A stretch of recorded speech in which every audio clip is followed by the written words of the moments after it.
queries and support for the bill, let me address NMP Mr. Ashad's questions on our energy supply, sustainability and resilience.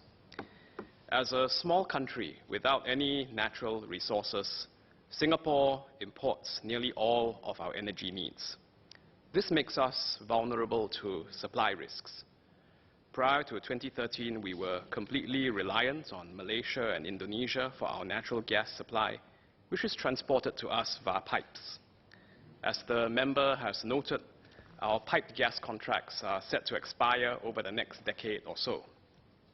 As all of our gas supply is handled commercially, whether our piped gas contracts are renewed will depend on commercial negotiations. And we welcome renewals or new contracts for piped gas. In November 2017, EMA lifted its moratorium on new piped gas contracts to facilitate this. To enhance our energy security and competitiveness, the government has pursued diversification of our gas sources as a strategy.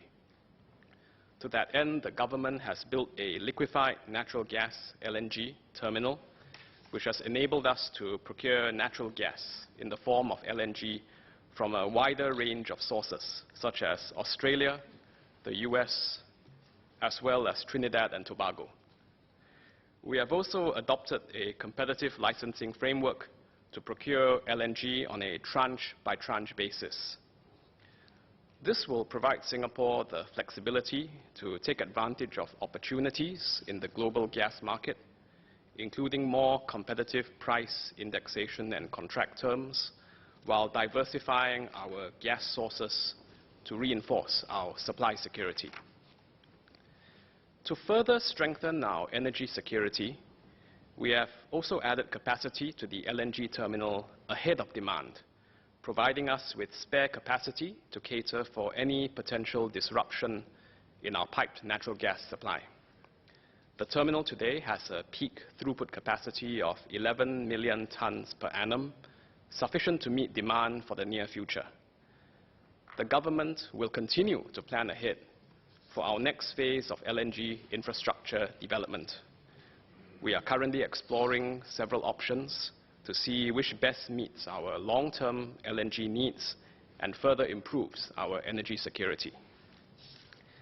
As I have highlighted earlier, the proposed amendments in Clause 14 of the bill will further enhance EMA's ability to deal with a wide range of potential risks that may emerge. It empowers EMA to issue directions to require any person to take measures to address or alleviate the severe gas shortage or prevent it from occurring or continuing. Beyond meeting our domestic energy requirements, we have been taking steps to capitalize on our strategic location to develop Singapore as a regional gas hub. Our LNG terminal can conduct storage and reloads, and we have spare capacity available for trading. We have also been working with the industry to build a strong supporting ecosystem with players such as consulting firms, law firms, shipbrokers, price reporting agencies, and other services providers. All these and more have established their presence in Singapore, adding to the depth of the ecosystem. Thanks to the efforts of Enterprise Singapore in building the LNG trading community, there are now more than 45 companies with an LNG trading or business development presence here. And to further increase dynamism in our gas market, EMA has also formalized the spot LNG import framework in October 2017. So interested parties can now import spot LNG, subject to a market-wide cap of 10% of our long-term contractual gas sales agreements. So in summary, there's actually a whole of ecosystem approach to looking at our energy resilience. Let me now address the members' queries on our energy sustainability. Singapore is exploring other ways to broaden our energy options. Among the renewable energy options, solar photovoltaics, solar PV, has the greatest potential for wider development in Singapore. But even then, there are challenges to adopting solar energy at scale. For example, competing uses for limited land and the intermittency of the electricity generated by solar PV due to high cloud cover and urban shading. But despite these challenges, we have grown the amount of solar PV deployed from 10 megawatt peak in 2012 to more than 160 megawatt peak today. And we are just getting started. This is just a start. We are planning to raise our solar generation capacity to 350 megawatt peak by 2020 and to 1 gigawatt peak beyond 2020. We're also investing in R&D, research and development, to increase the efficiency of solar PV and the accuracy of forecasting solar power output in a tropical climate. This includes test bits on utility-scale energy storage systems that could facilitate greater deployment of solar PV in Singapore while ensuring that our power system's security, reliability, and stability are not compromised. Let me now address the members' queries on our energy resilience, including his question on the safeguards we have for critical services. My colleague SMS Kobokun had spoken about this during question time, but if I may just share again. In the design of any electricity grid system, there's a balance between redundancy and assurance with cost imposed on consumers. So the higher the degree of redundancy, the smaller the probability of disruption, the higher the cost at the system level. So we have to find a balance, and we have adopted a calibrated approach in our system planning, certain level of redundancy at national grid level, together with a higher level of redundancy for critical systems at the local level. So critical services, critical infrastructure such as lifts and traffic signaling systems, there are contingency plans for power outages that might happen on the national grid.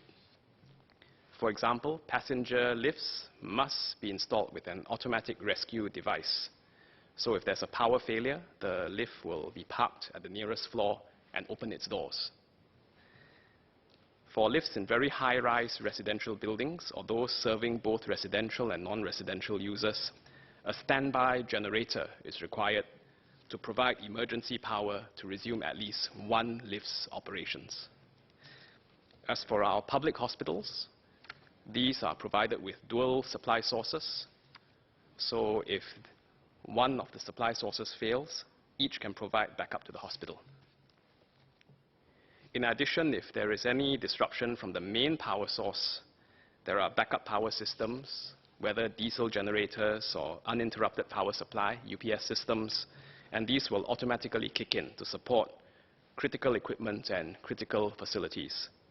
And our public hospitals also carry out preventive maintenance, regular maintenance, to ensure that both their electrical installations and power system backups are in good working condition.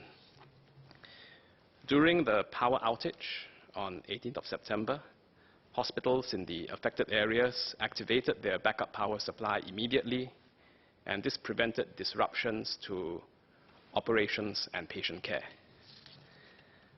The member also spoke on the importance of having the public a well-equipped public to respond to emergencies, and this is well noted. EMA is working with the industry to review processes for handling events, such as the recent power outage, to ensure they remain satisfactory. During the blackout, SP Group officers were immediately activated and deployed at key substations and control centers.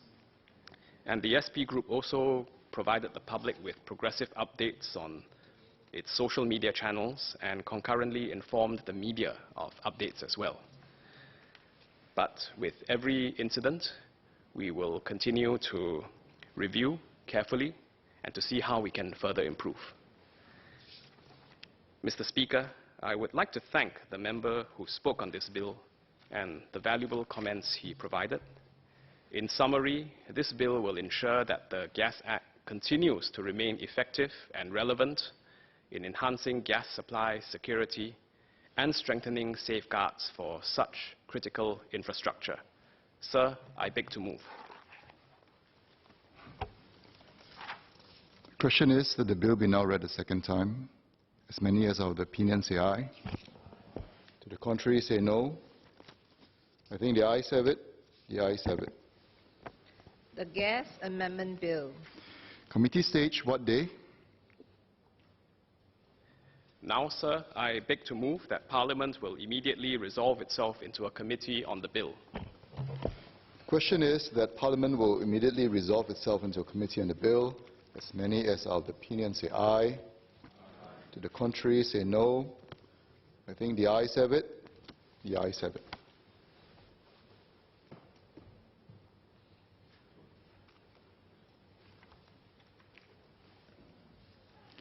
The question is that clauses 1 to 22 stand part of the bill.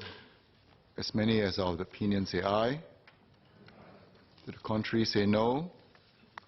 I think the ayes have it. The ayes have it. Bill to be reported.